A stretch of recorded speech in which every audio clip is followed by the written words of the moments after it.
अस्सलाम वालेकुम व्यूअर्स, आप सब कैसे हैं? उम्मीद करती हूँ इंशाल्लाह आप सब ठीक होंगे। आज मैं बना रही हूँ सऊदी अरब की अल-बैक की मशहूर गार्लिक सॉस, जो कि कम इंग्रेडिएंट के साथ मैं आपको बताऊंगी और बहुत झटपट बन जाएगी। रेसिपी स्टार्ट करने से पहले आपसे छोटी सी रिक्वेस्ट है कि अगर अभी तक आपने मेरा चैनल सब्सक्राइब नहीं किया तो प्लीज कर लें और बेल आइकन का बटन जरूर प्रेस करें। इससे क्या होगा, मेरे आने वाली नई वीडियो की नोटिफिकेशन आपको मिलती रहेगी। रेसिपी स्टार्ट करते हैं।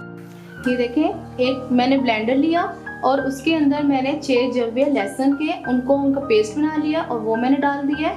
अब आपने ये फनल या कीफ कह लें, ये लेनी है।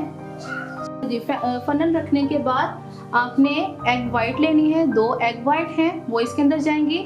जब मैं ब्लेंडर को ऑन कर दूंगी तो फिर आपने साथ साथ इसके अंदर एग वाइट डालते जाना है।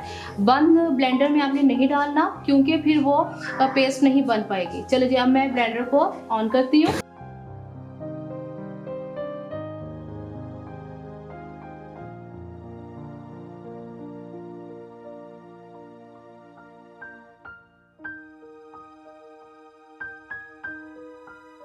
एग वाइट को और लहसुन के जवों को ब्लेंड करने के बाद अब इसमें हम लेमन डालेंगे। लेमन आपको जितना पसंद है आप उतना डालें, जितना आपको खट्टा पसंद है। मैं इसके अंदर तकरीबन 1 टेबलस्पून डालूंगी लेमन का।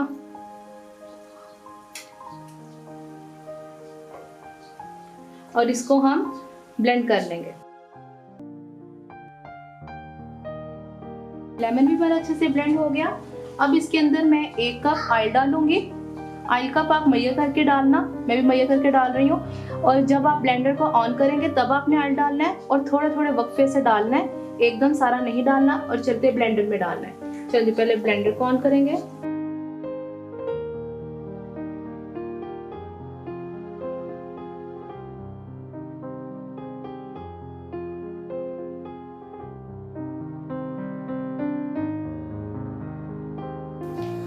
एक कप में से मैंने इतने से ऑयल को तकरीबन 2 टेबलस्पून के ऑयल करीब है, तो ये मैंने इसको बचा लिया है। अब मैं आपको इसकी थिकनेस दिखाती हूँ। देखिए, मैं आपको इसका टेक्सचर दिखाती हूँ। ये देखिए कितनी थिक बनी है। ये देखिए, इसको मैं ऐसे प्रेस कर रही हूँ,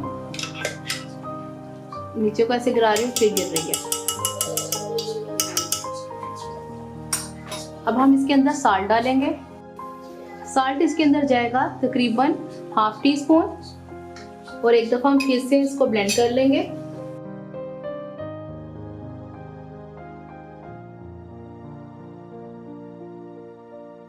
अब इसके अंदर जो 2 टेबलस्पून ऑयल रह गया था, अब हम वो डालेंगे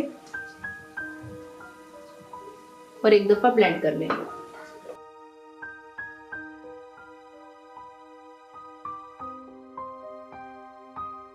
एक दफा इसकी थिकनेस देख लेते हैं फिर से।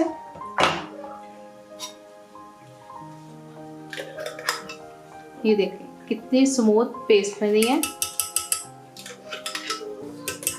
चलिए जी, इसको अब मैं बाउल में शिफ्ट कर लेती हूँ। अल-बैक गार्लिक सॉस बन के रेडी हो गई है।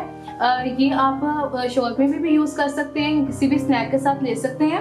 आप भी मुझे बताना आपको रेसिपी कैसी लगी है। अगर अच्छी लगी है तो अपने फैमिली फ्रेंड से ज़रूर शेयर करें और चैनल पर जाकर ज़रूर सब्सक्राइब करें और बेल आइकन का बटन ज़रूर प्रेस करें। इससे क्या होगा, मेरे आने वाली नई वीडियो की नोटिफिकेशन आपको मिलती रहेगी।